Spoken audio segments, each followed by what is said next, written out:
He would have destroyed the funding base of the Republican Party. He would have destroyed the funding base of the Republican Party. He would have destroyed the funding base of the Republican Party. He would have destroyed the funding base of the Republican Party.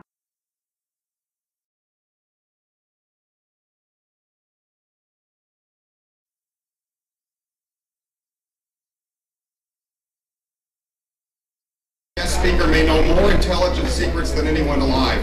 As a Justice Department prosecutor, John Loftus once held some of the highest security clearances in the world with special access to NATO cosmic, CIA code word, and top secret nuclear files. As a private attorney, he works without charge to help hundreds of intelligence agents obtain lawful permission to declassify and publish the hidden secrets of our times. He is the author of 4 books of history, 3 of which have been made into film, 2 were international bestsellers, and 1 was nominated for the Pulitzer Prize. Because of his vast experience, the Fox News channel has utilized Mr. Loftus as their intelligence analyst. His program, The Loftus Report, has been heard by 4 million listeners every weeknight on ABC National Radio. Mr. Loftus is president of the Intelligence Summit, an international non-profit, non-partisan educational forum for the intelligence agencies of the free world, and vice chairman of the Florida Holocaust Museum. As a young U.S. Army officer, John Loftus helped train Israelis on a covert operation that turned the tide of the battle in the 1973 Yom Kippur War. During the Carter and Reagan administrations, he investigated CIA cases and Nazi war criminals for the Attorney General of the United States. In 1982, his 60 Minutes expose of Nazis on the U.S. government payroll won the Emmy Award for Outstanding Investigative Journalism. Ladies and gentlemen, it is my privilege to introduce to you Mr. John Loftus.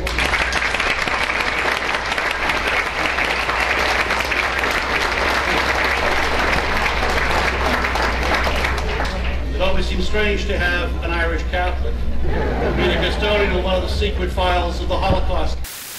He had a plan to use the Nuremberg trials to expose the American bankers that had dealt with the Third Reich. And he was going to bring down the Wall Street arm of the Republican Party. He would have destroyed the funding base of the Republican Party. John Joseph Loftus was born February 12, 1950, and is an Irish Catholic native of Boston, Massachusetts. He is a prolific author, former U.S. government prosecutor and former Army intelligence officer.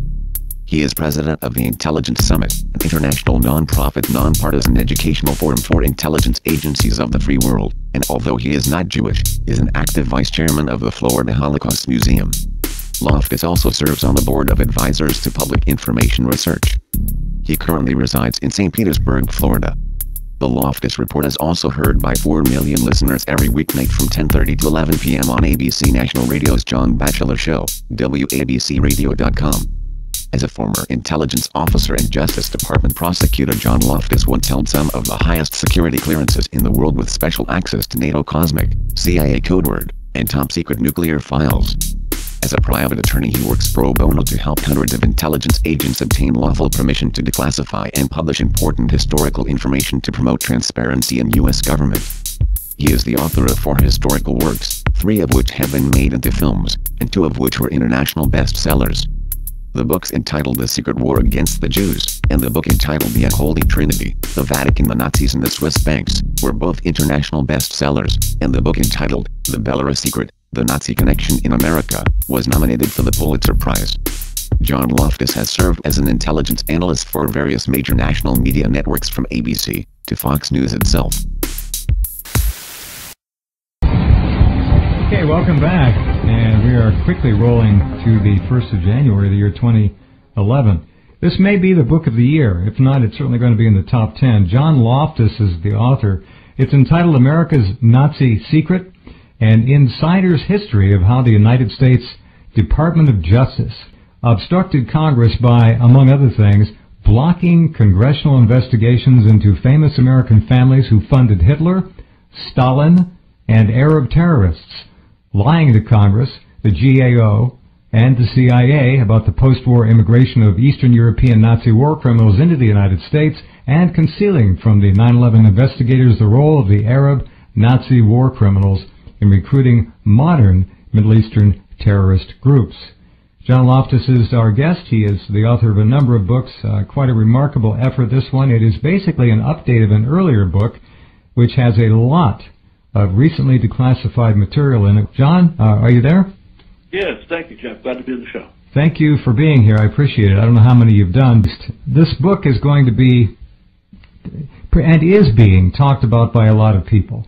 You've gone to a place that no one else has gone before. Tell us about the original book and how this one has come to acquire and hold so much more important information. Well, 30 years ago, I worked at the headquarters of the Justice Department, and I had security clearances to go through all the classified vaults in the U.S. and NATO. It's stored in underground vaults at this place, Suitland, Maryland. There are 20 storage vaults underground. Each vault is 1 acre in size. You're kidding me. 20 acres of storage vaults? How deep down, approximately? Well, it's 2 stories underground. Each vault is, I don't know, maybe 60 feet tall, a couple of 100 feet deep. My goodness. This is... And this material spans what period of time, approximately? Boy, I would say... 20th century, pretty much? Yeah, 20th century, yeah. Okay. These are classified files that haven't been turned over to the National Archive. Wow. I think, I scratched the surface. My job, my cover story at least, was to look for files about Belarusian Nazis in America. Mm-hmm. But my real job was to try and find out who fixed the Nuremberg trial and why. Who was directing these efforts, John? Well, it was a guy named Walter Rocker. Walter had come in from the civilian community to the Justice Department. He'd been a former Nuremberg prosecutor. Mm-hmm. And he knew that the bankers' trials that he worked on had been fixed. Mm-hmm. And was he angered about that still? Oh, yeah, he was furious. And so I was a former Army officer. He trusted me, and so I was sent off to see what I could find out. And I found an awful lot more than I expected. How did you handle this intellectually and emotionally, your country? I was really shocked. I mean, I always had an Eagle Scout view of America. To find out that, the robber barons of Wall Street found out they couldn't buy the U.S. government, but they sure could rent the Justice Department. Roosevelt knew that a lot of the money to build the Third Reich had come from Wall Street. And he wanted to indict the German bankers as war. Teddy Roosevelt had led Congress to pass bills outlawing trusts and monopolies and cartels. Mm-hmm. So these guys wanted to buy foreign countries where they could set up offshore accounts to consider their... Buy the whole country. Yeah, sure. And so they selected Russia, Germany, and what became Saudi Arabia. And 2 out of 3 worked out pretty well for them. That's that, yeah. Okay, so you're coming across all this information. You're basically being nudged into this by this gentleman who was a Nuremberg prosecutor.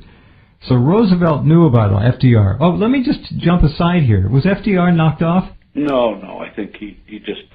His health he passed away, but yeah, he had a plan to use the Nuremberg trials to expose the American bankers that had dealt with the Third Reich. And he was going to bring down the Wall Street arm of the Republican Party. He would have destroyed the funding base of the Republican Party. There was a big firm, Brown Brothers Harriman, that merged the British firm Brown Brothers with the Harrimans. Mm-hmm. And and then they... about 70% of the money, for example, that went into the Third Reich after World War I came out of Wall Street. 70%. Unbelievable. So Hitler's miracle, and it was an economic miracle, was funded by the American taxpayers, basically. Oh, yeah. The irony was that the robber barons thought that Hitler was just a dog on a chain. He'd just be another politician to keep the labor unions down, keep the communists at bay. They were funding Stalin at the same time they were funding Hitler, whichever bet paid off. They were all about greed. That was their only ideology. In fact, they didn't really like the Nazi Party as much as they preferred the German monarchist and Catholic parties. And Hitler knew it. As soon as Hitler came to power, he passed a law banning foreign ownership of German companies. And that forced the robber barons to do something sneaky. They had the Swiss government pass the Swiss Bank Secrecy Act of 1933. And so the robber barons of New York owned the Swiss banks, which owned the stock of the German banks, which owned the German corporations, which owned the German patents, which was the really important and priceless commodity they wanted to control. They wanted to control world trade through patents. Sure. This is incredible. What a story, what a book. America's Nazi Secret. Look at Enron. I mean, President Clinton had forbidden negotiations with the Taliban, cut off all ties with them. And when Bush and Cheney came in, Enron went to Cheney and said, look, we have to negotiate with the Taliban. Enron had taken all of their funds out of the U.S. and bought up all the oil exploration rights. in Kazakhstan. Well, they couldn't get the oil out and the gas out without going through Afghanistan to Pakistan. Correct. So, and they had already built a huge energy plant in India that would never turn a penny a profit without the Afghan pipeline. I hadn't heard that one, but makes perfect sense, of course. So the pipeline was really the missing link. Yeah, that was the whole thing.